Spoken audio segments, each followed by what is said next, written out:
puesto su amor, yo también lo libraré. Le pondré en alto por cuanto ha conocido mi nombre.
Puesto su amor, yo también lo libraré. Le pondré en alto por cuanto ha conocido mi nombre.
Casa de Israel, bendecid a Jehová. Casa de Aarón, bendecid a Jehová. Casa de Leví, bendecid a Jehová. Los que teméis a Jehová, bendecidlo. Desde el Sión sea bendecido Jehová, quien mora en Jerusalén. Aleluya. Oh sí, amado Dios, en esta mañana, Señor, venimos delante de ti, Dios Todopoderoso, a bendecirte. Como dice tu palabra, Señor, hoy bendecimos a Jehová de los ejércitos, bendecimos a Jesucristo y bendecimos al Espíritu Santo. Y te pedimos, bendito Dios, que recibas esta alabanza que levantamos hoy delante de ti, Señor, para darte toda la gloria y todo el honor por los siglos de los siglos. Amén.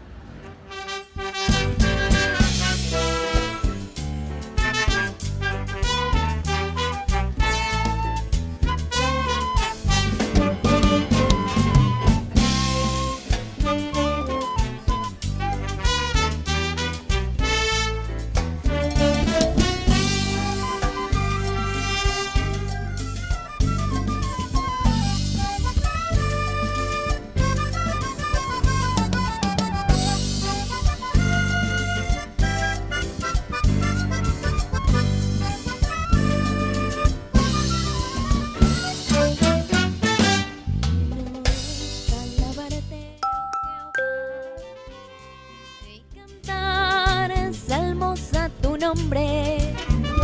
Bueno es alabarte, oh Jehová, y cantar a tu nombre, oh Altísimo. Anunciar por la mañana tu misericordia,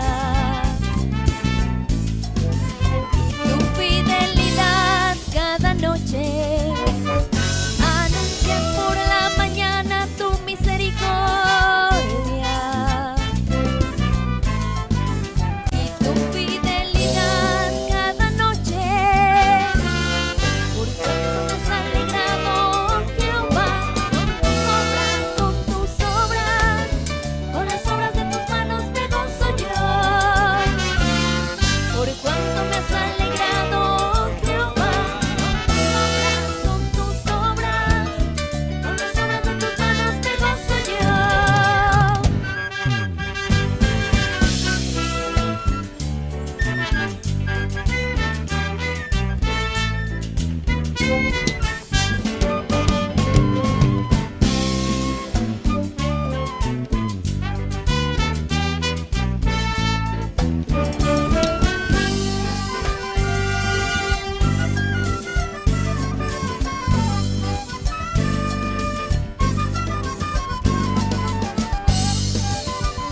Alabad a Jehová, porque Él es bueno, porque para siempre es su misericordia.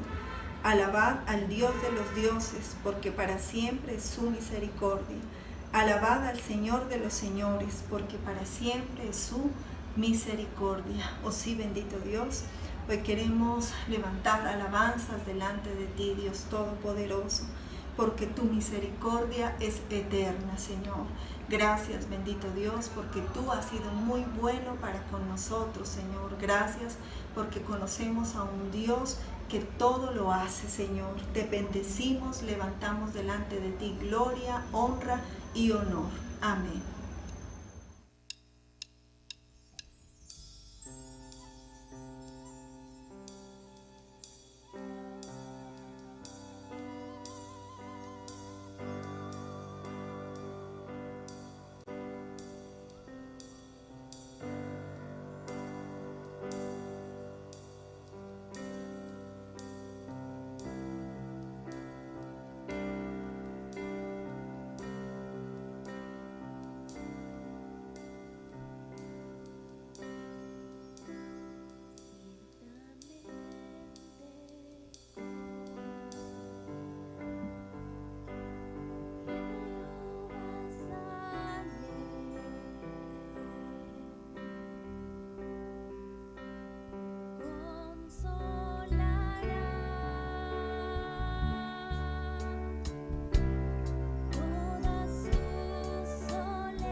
He deseado tu salvación, oh Jehová, y tu ley es mi delicia. Viva mi alma y te alabe, y tus juicios me ayuden. Oh sí, bendito Señor, queremos darte gracias en esta mañana. Gracias, amado Dios, porque es a través de tu palabra que vive nuestra alma, Señor. Gracias porque es tu palabra la que nos ayuda, Señor. Por eso hoy te bendecimos, te damos loor, damos asimismo gracias por la vida de nuestro pastor. Te pedimos que lo unjas, bendito Dios, que seas tú ministrándole con tu Santo Espíritu, Señor, y que le des esa revelación de tu palabra, Señor. En el nombre de Jesús, amén. Gloria a Dios. Miremos por favor en el Evangelio según San Lucas, en el capítulo 9, los versos 28 al 33. Dice: como 8 días después de estas palabras, Jesús tomó a Pedro, a Juan y a Jacobo y subió al monte a orar. Mientras oraba, la apariencia de su rostro cambió y su vestido se volvió blanco y resplandeciente, y 2 varones hablaban con él, los cuales eran Moisés y Elías. Estos aparecieron rodeados de gloria y hablaban de su partida que Jesús iba a cumplir en Jerusalén. Pedro y los que lo acompañaban estaban rendidos de sueño, pero permanecieron despiertos viendo la gloria de Jesús y a los 2 varones que estaban con él. Y sucedió que mientras estos se alejaban de él, Pedro dijo a Jesús: Maestro, bueno es para nosotros estar aquí. Hagamos 3 enramadas, una para ti, una para Moisés y una para Elías. Pero no sabía lo que decía. Te damos gracias, Señor, en esta mañana estamos ante tu presencia. Bendecimos y glorificamos tu nombre.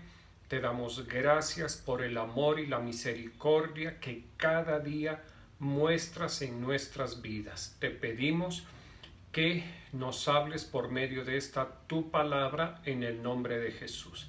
Dice entonces Evangelio según San Lucas, capítulo 9, versos 28 al 33, en la versión Dios habla hoy.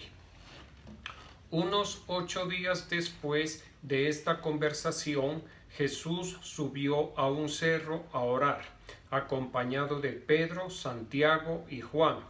Mientras oraba, el aspecto de su cara cambió y su ropa se volvió muy blanca y brillante, y aparecieron 2 hombres conversando con él. Eran Moisés y Elías, que estaban rodeados de un resplandor glorioso y hablaban de la partida de Jesús de este mundo, que iba a tener lugar en Jerusalén. Aunque Pedro y sus compañeros tenían mucho sueño, permanecieron despiertos y vieron la gloria de Jesús y a los 2 hombres que estaban con él. Cuando aquellos hombres se separaban ya de Jesús, Pedro le dijo: Maestro, qué bien que estemos aquí. Vamos a hacer 3 chozas, una para ti, otra para Moisés y otra para Elías. Pero Pedro no sabía lo que decía. Bueno, este pasaje del Evangelio según San Lucas en el capítulo 9 es un pasaje que pues es único en su género. ¿Sí? ¿A qué me refiero? Que es el único pasaje en el cual el Señor les permite a sus discípulos verlo en su gloria. Por supuesto, este pasaje de Lucas también está en el Evangelio según San Marcos y según San Mateo, con algunas complementaciones. Pero, aunque es tratado por otros 2 evangelistas, este pasaje, como les decía, es el único en donde nos muestra al Señor Jesús estando en su cuerpo físico antes de ser crucificado, sepultado y resucitado. Nos lo muestra rodeado de su gloria. Y les decía que pues es un pasaje muy bonito, muy interesante, que nos permite aprender muchísimo. Es una cantidad inagotable de enseñanzas que nosotros podemos extraer de este pasaje, de este momento que Jesús y sus discípulos, Pedro, Jacobo y Juan, experimentaron. Y también hay dos personajes que son Moisés y Elías que complementan este episodio que estamos tratando. Lo primero que debemos considerar es que el Señor se rodeó de personas que le demostraron un buen nivel de fe y unas actitudes muy dispuestas a aprender del Señor Jesús. Por eso es que Pedro, Juan y Jacobo los vemos en momentos muy especiales del ministerio del Señor Jesús, porque Él tenía una prioridad, y era que en los diferentes momentos, en las diferentes experiencias que acompañaban al Señor Jesús, sus discípulos, los que quedarían aquí en la tierra continuando su ministerio, tuvieran unas experiencias impactantes que les permitieran predicar el Evangelio de nuestro Señor Jesucristo con mucha autoridad.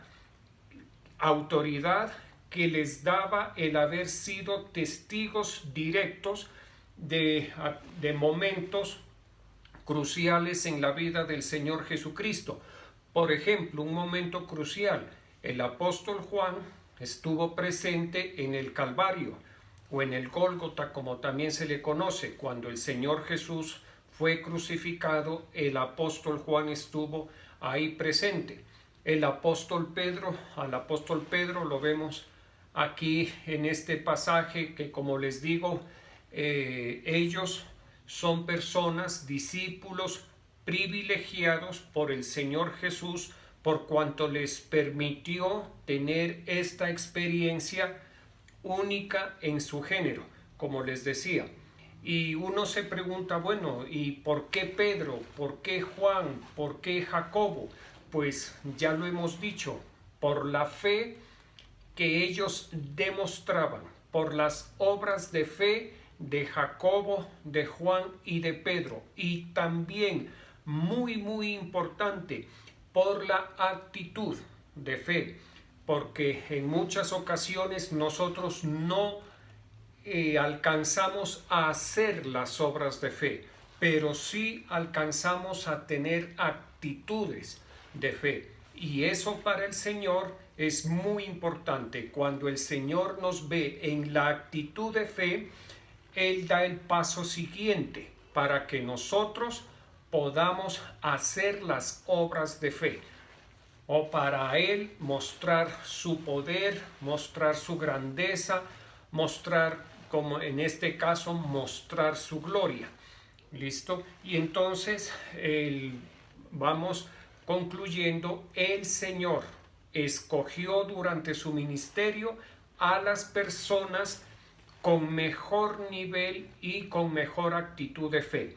Imagínense que hubiera escogido a otras personas, a otros discípulos, por ejemplo, que en este monte de la transfiguración hubiera estado Jacobo, hubiera estado Judas y hubiera estado Tomás.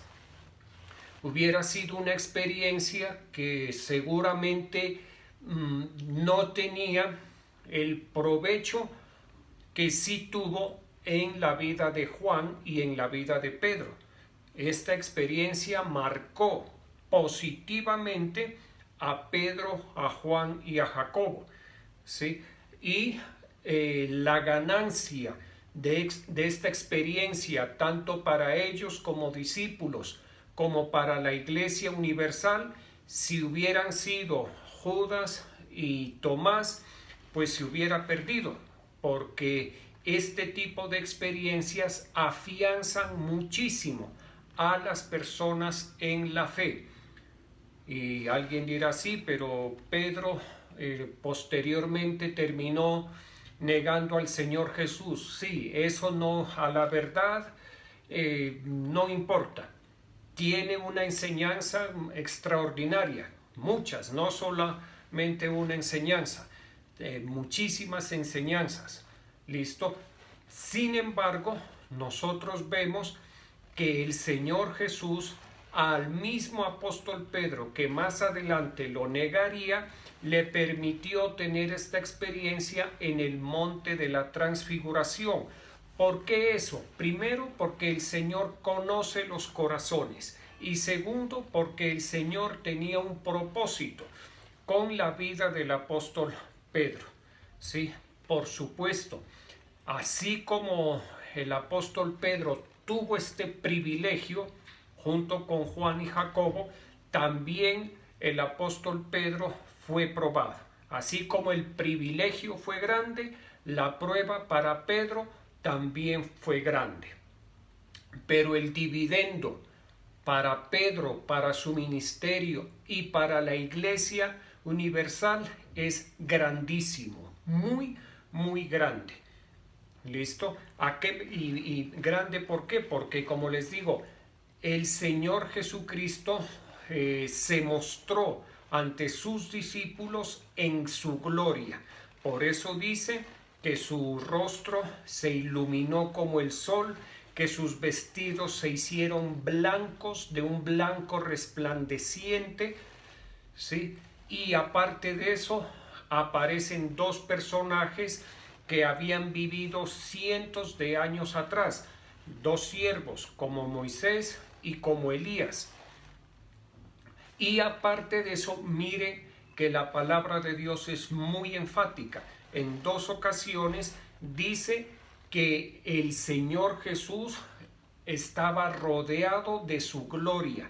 Aquí dice: estos aparecieron rodeados de gloria, Moisés y Elías, y hablaban de su partida de Jesús que iba a cumplir en Jerusalén. Y más adelante dice: permaneciendo despiertos, vieron la gloria de Jesús y a los varones que estaban con él.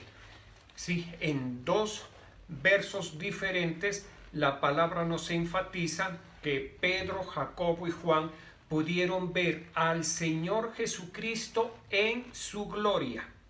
Y no solamente al Señor Jesucristo, sino también a Moisés y Elías. ¿Y por qué enfatizo esto? Porque el mensaje es muy claro. ¿A qué me refiero? A que nosotros, los creyentes, seres humanos, pecadores, débiles, y como lo dice la Escritura, refiriéndose al profeta Elías, un hombre que estaba sujeto a pasiones iguales a las nuestras, pero que en ese momento, cuando se aparece junto con Moisés delante del Señor Jesús, ya estaba disfrutando de la gloria de Dios. Ese mensaje es muy importante, porque así como Moisés, así como el profeta Elías pudieron disfrutar y en este momento se encuentran disfrutando de la gloria de Dios, nosotros también tendremos esa dicha, ese privilegio grandísimo de disfrutar de la gloria de Dios. ¿De acuerdo? Muy bien. Ahora uno dice, bueno, ¿y la gloria de Dios a qué es que se refiere? ¿O qué quiere decir? ¿Qué es eso de la gloria? Pues la gloria, sí, la palabra gloria significa fama, buena reputación, honor, majestad, magnificencia y esplendor extraordinarios que resultan de las buenas acciones y de las grandes cualidades de una persona. A eso se refiere gloria. Les repito, fama, buena reputación, honor, majestad, magnificencia, esplendor extraordinarios, que resultan de la condición y de cada uno de los atributos de Dios.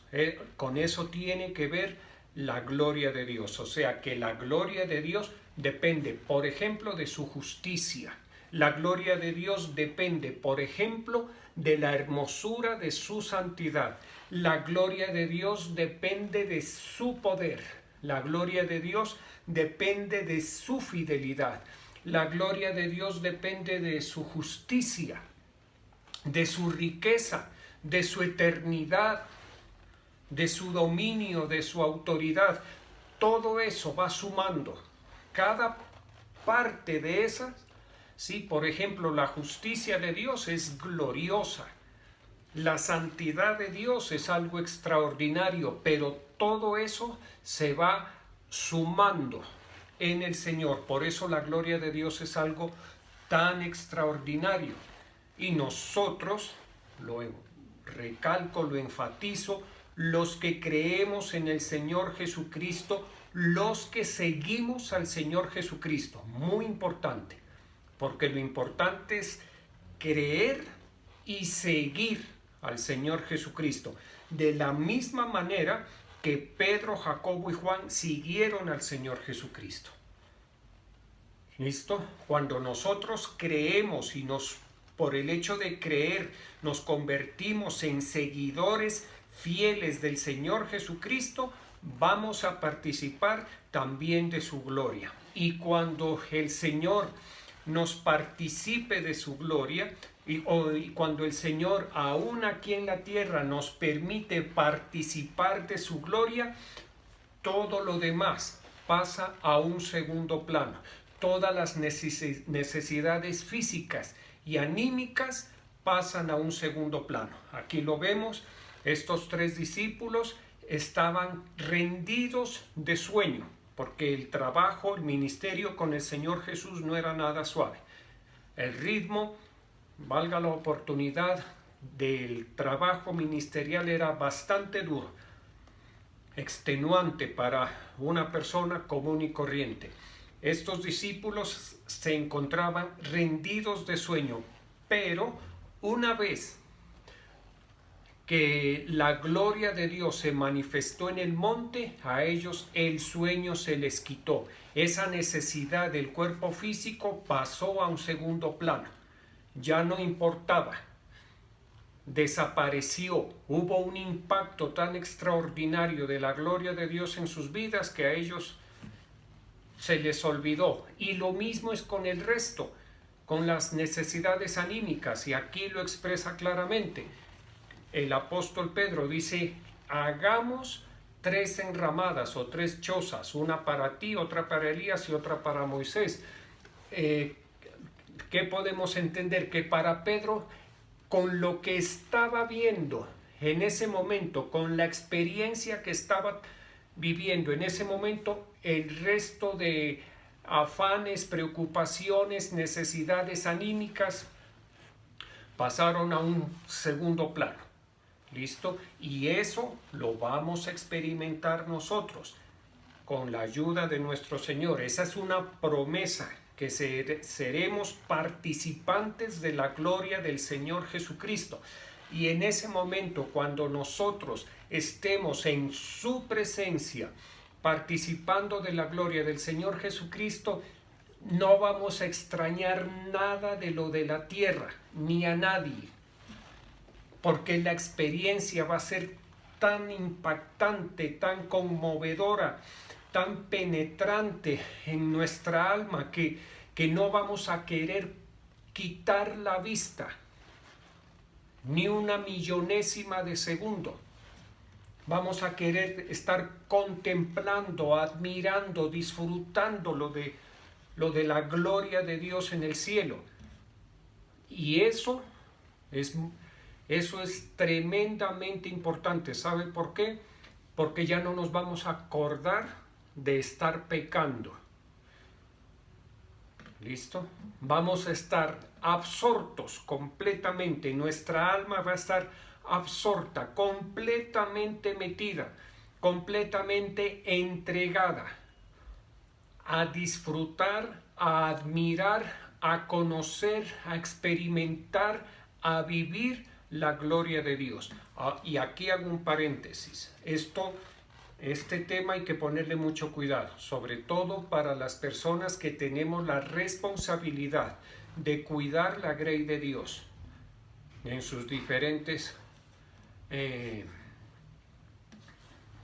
presentaciones, un grupo familiar, un grupo de intercesión, una iglesia, un ministerio, en fin. ¿Listo? Nosotros como siervos de Dios debemos procurar que el Señor en nuestra delegación muestre su gloria. Cuando las personas experimentan la gloria de Dios, han experimentado la gloria de Dios, no los mueve nadie, ni nada. Mire, les voy a poner un ejemplo sencillo. El caso de ustedes, de los miembros de la iglesia Genesaret y Torrefuerte y de los miembros de este ministerio apostólico Salem. Llevamos un año, ya muy cerquita de un año, sin podernos congregar y sin embargo seguimos muy bien en nuestra fe, con el anhelo de volvernos a congregar, de buscar los atrios, la presencia del Señor. ¿Por qué eso? Porque hemos experimentado en tiempos pasados, antes de la pandemia y aún durante la pandemia, la gloria de Dios, y nuestro espíritu y nuestra alma quieren continuar experimentando la gloria de Dios, así como sucedió en el caso que el apóstol Pedro manifiesta. Miremos por favor, les estaba diciendo lo que significa la gloria de Dios. También tiene que ver con una persona o cosa que ennoblece o hace ilustres en gran manera a otras. Le repito, persona o cosa que ennoblece o hace ilustres en gran manera a otro o a otras. ¿Qué quiere decir eso? Que la gloria del Señor, la presencia, los atributos de Dios a nosotros nos ennoblecen. ¿Listo? Nos hacen ilustres, nos dan brillo. La gloria de Dios en nuestras vidas nos mejora en nuestra condición. También se utiliza para referirse a un gran gozo, un gusto, un placer, un deleite, una exuberante riqueza. La gloria de Dios. Cuarto, en el cristianismo también significa el paraíso o el lugar donde van los bienaventurados después de la muerte. Miremos por favor el Salmo 63, versos 1 y 2. Dice: Dios, Dios mío eres tú, de madrugada te buscaré. Mi alma tiene sed de ti, mi carne te anhela, en tierra seca y árida donde no hay aguas, para ver tu poder y tu gloria, así como te he mirado en el santuario. Les decía que la gloria de Dios tiene que ver con un gran gozo, con un gran gusto, placer o deleite. En este caso, el rey David, el salmista David, expresa en este Salmo 63 que él quiere volver a experimentar la gloria de Dios así como la había experimentado en ocasiones pasadas, así como la había experimentado estando en la presencia de Dios en el tabernáculo. ¿Listo? Miremos lo que dice también David en el Salmo 145, en el verso 5. Dice: en la hermosura de la gloria de tu magnificencia y en tus hechos maravillosos meditaré. Le repito, en la hermosura de la gloria de tu magnificencia. Mire, la magnificencia se refiere a la liberalidad para grandes gastos. ¿Listo? El Señor es magnificente. ¿Por qué? Porque Él es generoso, Él es libre para grandes gastos, para grandes empresas. Por ejemplo, una empresa grande de Dios, la salvación de la humanidad. Es una empresa extraordinariamente grande que implica un gasto grandísimo, extraordinario. ¿De qué magnitud? Como dice la Escritura, de tal manera amó Dios a su hijo, amó Dios al mundo, que dio a su Hijo unigénito, para que todo aquel que en él cree no se pierda, mas tenga vida eterna. ¿Listo? El Señor es magnánimo. ¿Listo? Y el salmista David dice que en la hermosura de la gloria de la magnificencia, mire, la magnificencia de Dios es gloriosa, extraordinariamente gloriosa por su riqueza, por su compromiso, por su entrega. Por ejemplo, en esta empresa de la salvación de la humanidad, el Señor Dios no ha escatimado ni siquiera a su Hijo Jesucristo en esta empresa de salvación. Dice en el Salmo 145, versos 10 y 12. Dice: te alaben, Jehová, todas tus obras, y tus santos te bendigan. La gloria de tu reino digan, y hablen de tu poder, para hacer saber sus poderosos hechos a los hijos de los hombres, y la gloria de la magnificencia de tu reino. Miremos nuevamente que está hablando de la gloria magnífica del reino de Dios. ¿Listo? Y esto lo enfatizo, ¿por qué? Porque nosotros, usted y mi persona, hemos sido llamados por Dios para que a través de la obra de nuestro Señor Jesucristo, a través de nuestra permanencia en la fe, profesando la fe, participemos de la magnificencia de la gloria de Dios. Y dice en el Evangelio según San Marcos, en el capítulo 10, en los versos 35 al 37, dice: entonces Jacobo y Juan, hijos de Zebedeo, se le acercaron y le dijeron: Maestro, queremos que nos concedas lo que vamos a pedirte. Él les preguntó: ¿qué queréis que os haga? Ellos le contestaron: concédenos que en tu gloria nos sentemos el uno a tu derecha y el otro a tu izquierda. Como vemos en este pasaje, los hijos de Zebedeo, Jacobo y Juan, le hacen esta petición al Señor Jesús, que en su reino y en su gloria ellos, Jacobo y Juan, se puedan sentar el uno a la derecha y el otro a la izquierda. Recordemos que Jacobo y Juan estuvieron en el monte de la transfiguración, o sea, ante la transfiguración que tuvo el Señor Jesús en el monte, todos sus discípulos reaccionaron. El primero que reaccionó fue el apóstol Pedro, cuando le dice al Señor: es bueno que estemos aquí, es delicioso que estemos aquí, déjame hacer 3 enramadas, una para Moisés, otra para Elías y otra para ti. ¿Listo? Y en este caso Jacobo y Juan le dicen ya en otro momento, muy seguramente comentaron acerca de esa experiencia tan extraordinaria entre ellos dos, y luego le dicen, le piden, le ponen al Señor esa solicitud, que en su reino, que en su gloria, dice claramente: concédenos que en tu gloria nos sentemos el uno a tu derecha y el otro a tu izquierda.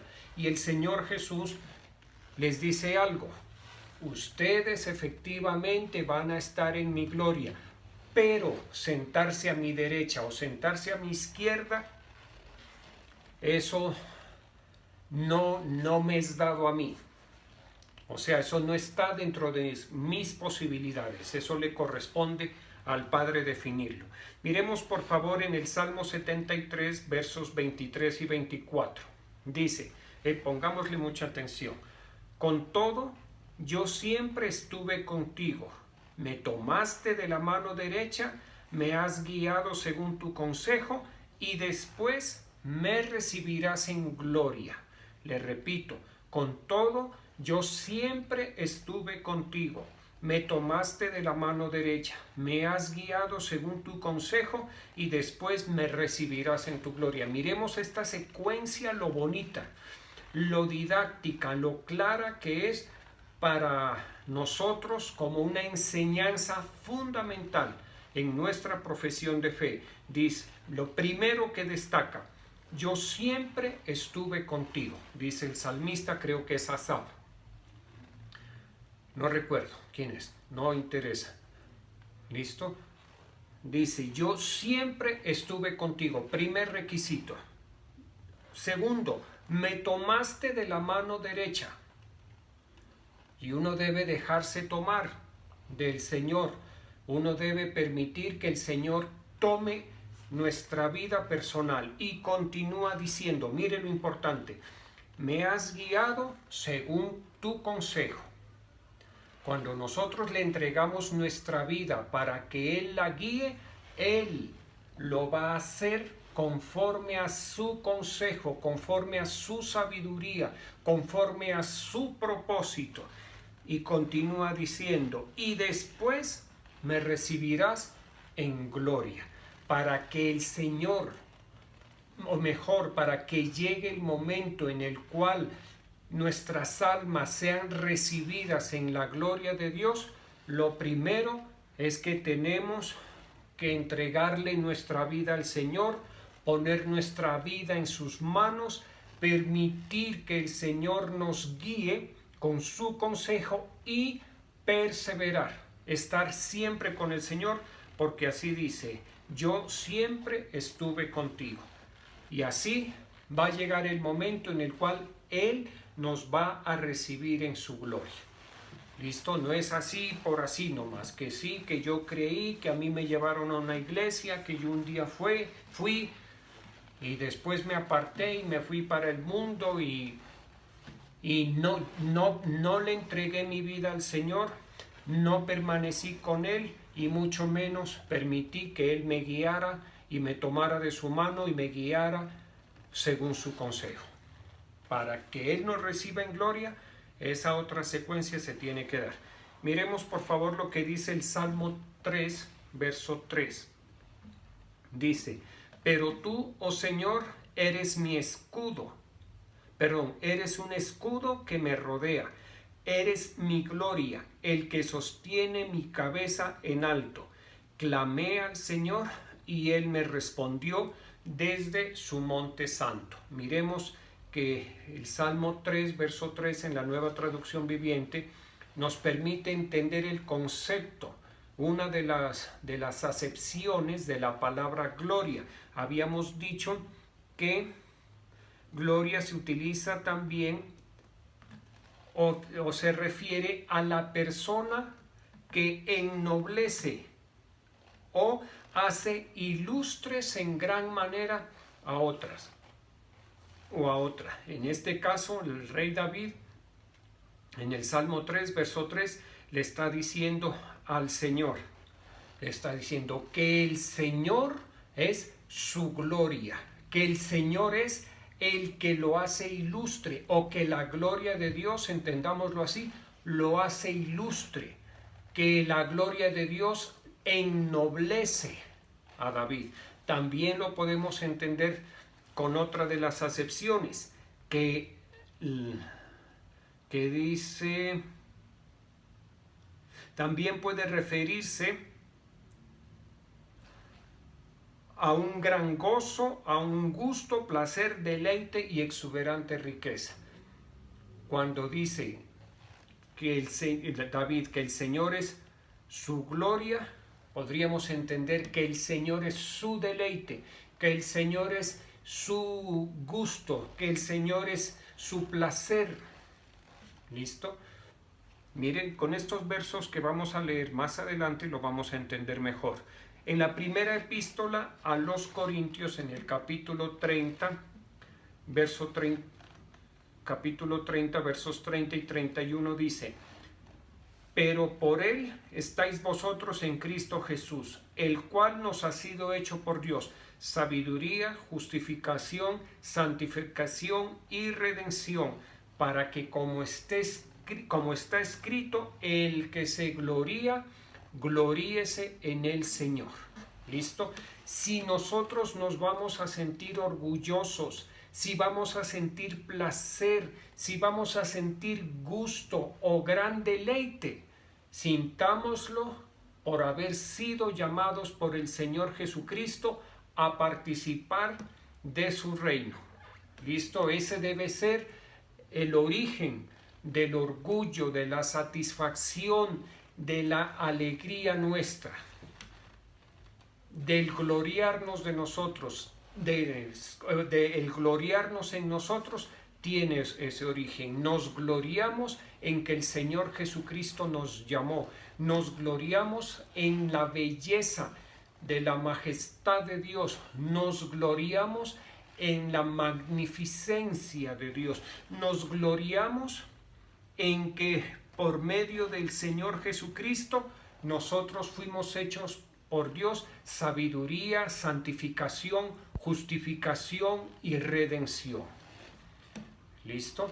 La gloria de Dios es algo muy importante, que es accesible para todo aquel que cree. Todo aquel que cree tiene la posibilidad de participar de la gloria de Dios ahora y, por supuesto, en la eternidad. La manifestación de la gloria de Dios en este peregrinaje, en este tiempo, es algo extraordinario, es algo indescriptible, inefable. Uno no lo puede expresar con palabras. En muchas ocasiones las personas le preguntan a usted: ¿y usted por qué es que es cristiano? ¿Por qué es que sigue, por ejemplo, profesando la fe en la iglesia o en esa iglesia? ¿Por qué? Es que hemos tenido una experiencia con la gloria de Dios que es inefable, o sea, no hay palabras para hacernos entender, y tal vez si las hubiera, no nos entenderían. ¿Listo? Porque lo espiritual se discierne espiritualmente. Hemos tenido unas experiencias que tienen su origen en la gloria de Dios, que en nuestras vidas han sido transformadas. Y no queremos perder eso. Y eso está muy bien. Muy bien. Yo le digo, cuando uno ha participado de la gloria de Dios, no se aparta, no. Y sobre todo cuando se tiene la sensibilidad que da la fe y la sensibilidad que da la sencillez de corazón.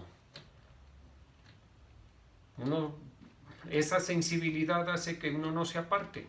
Esa fue mi experiencia. Yo alguna vez hace muchos años pensé y decía, no, pero es que lo que yo he vivido, lo que he experimentado, como lo dijo el apóstol Pedro, ¿a dónde iremos si solo tú tienes palabras de vida eterna?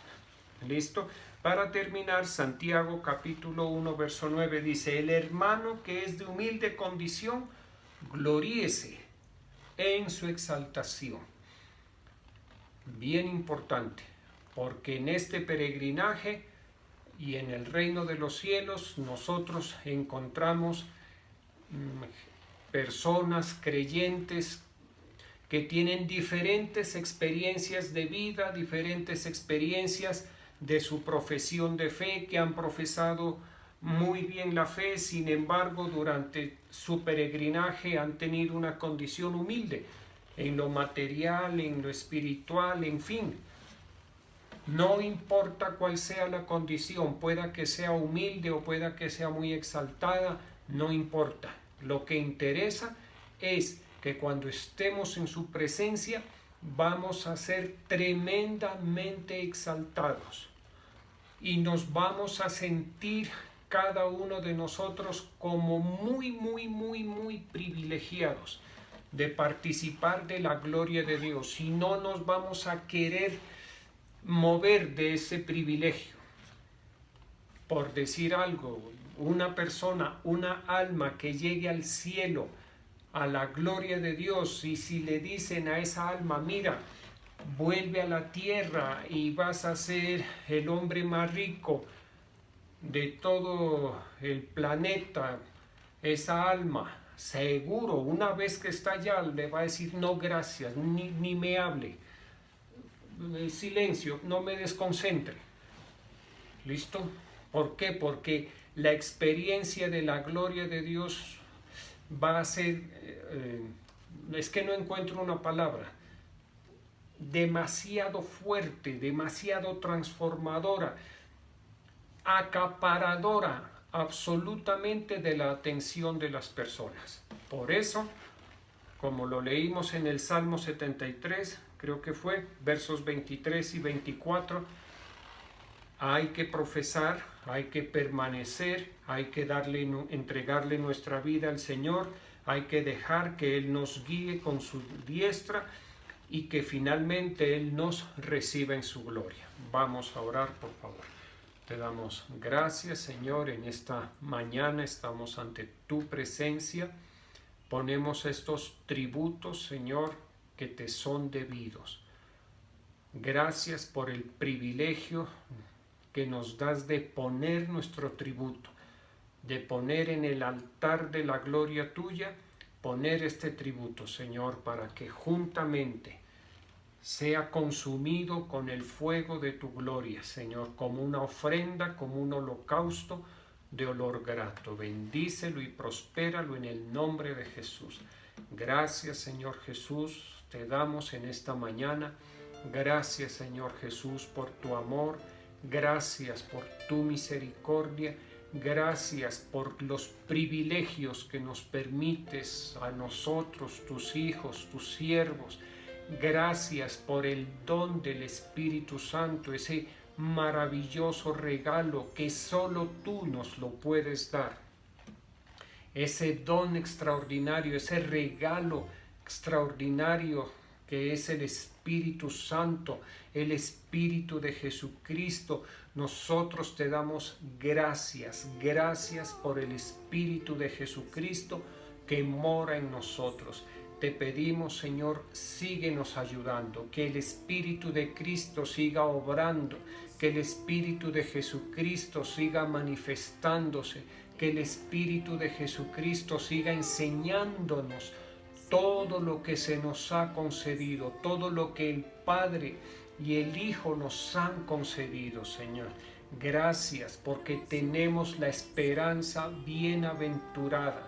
Tenemos una esperanza en nuestra mente, en nuestro corazón, que nos hace los más bienaventurados, los más felices, los más dichosos.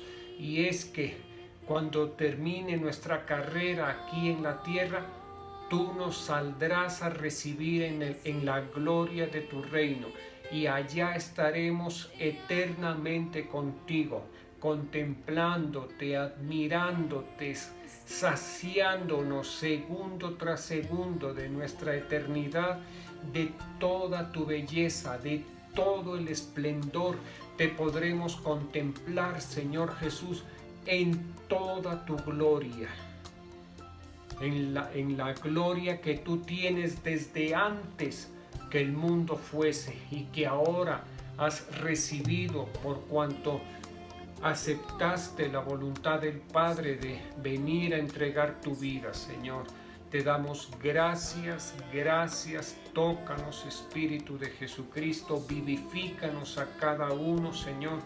Yo estoy intercediendo por tus hijos, por tus hijas, por todos aquellos que en estos días están definiendo sus trabajos, sus negocios, por la relación de los padres con los hijos, de las relaciones entre los esposos, en los hogares, Señor, que seas tú glorificándote. Glorifícate, glorifícate en nuestros hijos, en nuestras hijas, en nuestra descendencia, Señor. Glorifícate en los negocios, en los trabajos de tus hijos. Cúbrenos con tu sangre preciosa. Glorifícate en nuestra salud, Señor. Oramos por nuestros apóstoles, por nuestras autoridades, el señor presidente, el gobernador, el alcalde. Oramos por la paz de Israel, Señor, que haya paz para tu pueblo amado. Oramos asimismo por el plan de vacunación, que prontamente seamos vacunados, Señor, y podamos reintegrarnos plenamente, Señor, a nuestras actividades, al servicio, al Dios, el Padre de nuestro Señor Jesucristo. Permíteme bendecir a cada uno de tus hijos y de tus hijas en el nombre del Padre, del Hijo y del Espíritu Santo. Un abrazo para todos.